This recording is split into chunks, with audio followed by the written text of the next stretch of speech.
Dreamscape presents What Happened to My Sex Life, a sex therapist's guide to reclaiming lost desire, connection, and pleasure by Kate Balestrieri, narrated by Robin Segerman.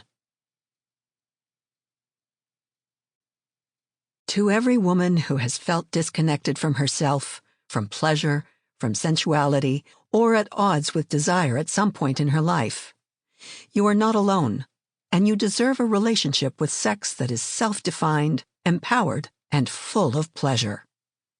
I hope you find some solace within the pages of this book and a path back to yourself. Introduction.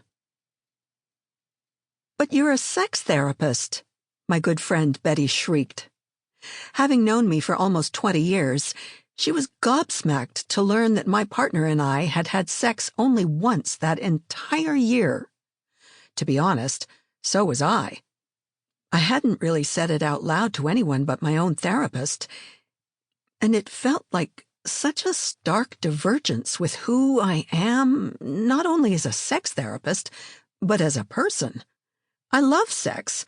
I love the study of it, the sounds, the smell, the feel, and of course the pleasure. Betty knew me through and through, and after the heckling stopped, she quietly asked, "What's going on?" I swirled my glass of Nebbiolo, took a sip, and tried to count the notes of tannin to buy a little time in my response. The truth was, I'd lost my connection to sex over time and all at once.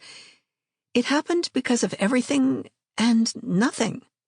There was no one thing to point at because there were many seemingly small or insignificant reasons. Somehow, sex just became less important to me. Surely that had to be the case. Maybe I spent too much time talking and thinking about sex, and disinterest in having it was a casualty of my work. Maybe I was starting perimenopause. Maybe my partner and I weren't right anymore. Maybe it was because I'd gained some weight, or was the weight a side effect of something else? Maybe I was bored? Except I wasn't bored or disinterested.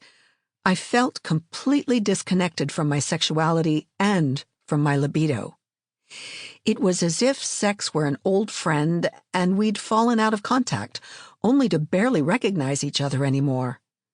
I missed it, thought of it fondly, wondered what it would feel like to be connected again, but hadn't prioritized it. My sexuality felt so separate from me. Sample complete. Ready to continue?